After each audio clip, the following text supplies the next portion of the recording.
Welcome back, boxing fans. So, Bruce Shoo Shoo Carrington is fighting this weekend, not against the best opponent, but understandably, this is a guy who's moving towards world title fights. He's calling out all the big boys. He's trying to become great. So the question is, should we criticize him now? Because at 27 years old, he hasn't fought elite fighters? Or do I understand how Top Rank and Bob Arum are moving him towards world title contention, right? Bruce is a really well-spoken man, obviously very respectful and a very skilled fighter. He was kind of exposed 2 fights ago, but that's probably why they're giving him intermediate type of opponents right now to try to work on some of the problems maybe they saw in that one fight to prepare him for a world title fight. And that's what a team needs to do. You got to see what your fighters are doing well, what their weaknesses are, and then try to fix those. And you fix them by putting guys in the ring against opponents where they can actually develop and try to correct these kind of in-fight mistakes. As opposed to PBC Al Heyman, who put Lubin in with Charlo. Lubin had never beaten a top 10 fighter and obviously was real raw, got thrown into a world title fight well before he deserved to, and got knocked out in 1 round. And then it took years for that guy to build himself back up and put himself back into contention, only to once again get knocked out again. And right now he's a lower level 154-pound fighter. Obviously a still dangerous fighter, but a guy who has lost a lot of his luster. And why is that? Because of the way his team moved him. Now, the black on black hate is coming out towards Shoo Shoo, right? This is the same thing we see with every top rank fighter. Whenever a young up and coming black American top rank fighter is doing really well, it's not racist people that are hating on him. It's not the anti-black boxing fans that are hating on him. It's black Americans, right? Primarily PBC fanboys. We saw this obviously with Bud Crawford for years. We saw it with Shakur Stevenson. We recently saw it obviously with Keyshawn Davis, why people were really going in on him, shitting on him fighting Petraza, John Boxing, and now trying to cap as if, other fighters should be moved the way he's moving. But yet you were shitting on the guy and the way he was being moved.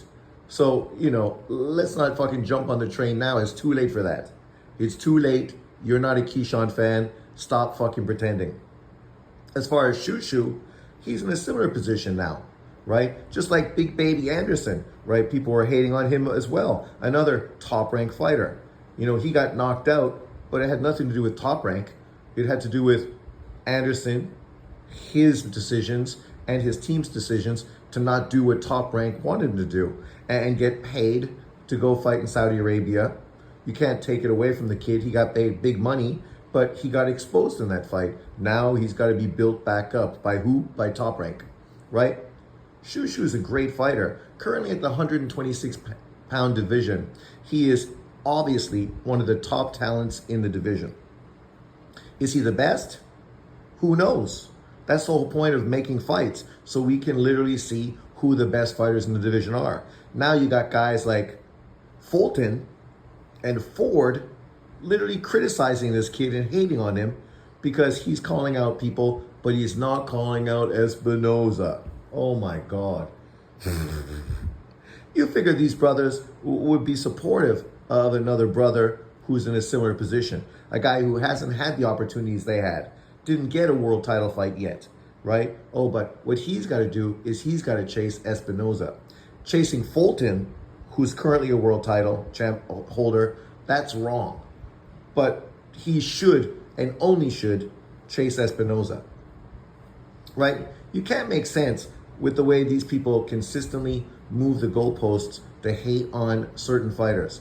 The reality is Shoo Shoo might be the best fighter at 126. Only time will tell. He might be exposed as not being that great. Only time will tell. But as a boxing fan, what I want to see is Shoo Shoo in that situation.